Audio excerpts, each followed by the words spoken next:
name's Kayleigh Smith and I work for Situ Environmental. I'm a regional sales manager in the UK. We sell environmental monitoring equipment for water quality, water levels, flows in the environment, and also for process applications such as wastewater and drinking water.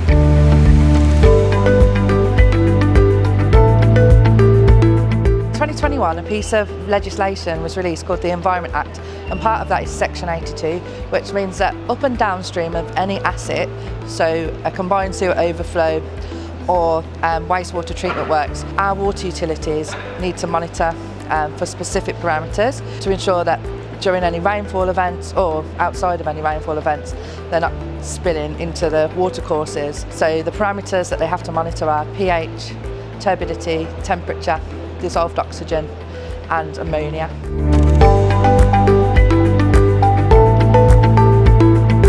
I think a lot of the challenges that people are going to face are, one, finding a suitable area to deploy that instrumentation close enough to the asset.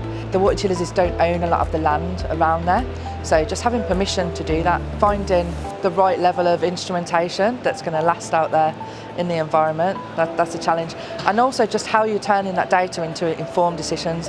There are going to be mass amounts of data, and you need to make sure that it means something, that we're not just monitoring for the sake of monitoring.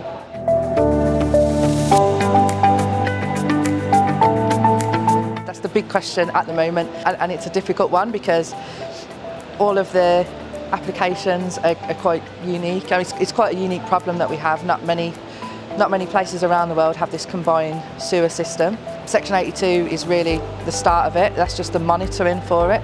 Monitoring doesn't really change anything. It just helps you identify the source of the contamination, and then then they need to work on cleaning it up.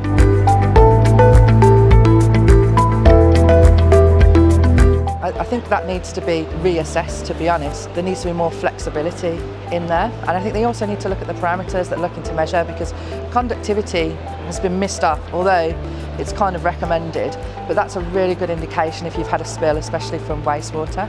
And then also more flexibility around deployment options, and we probably need to look at how we power these solutions as well. So obviously an in-river system requires a lot less power.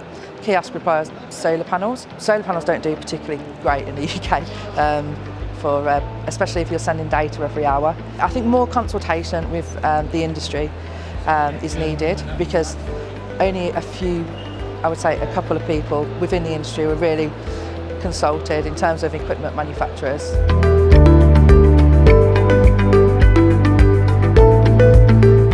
It needs to be easy to use. It needs to, because not everybody is going to give you a managed service, so you don't want something that's so complex that you need a degree to work.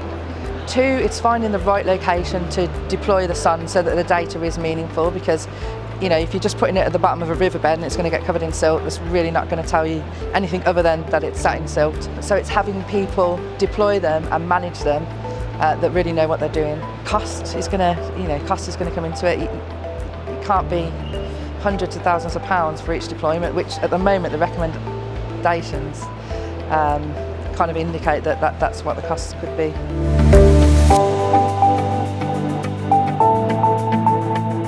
At In Situ, our tagline is water simplified, and we like to take a lot of the pain away from traditional water monitoring.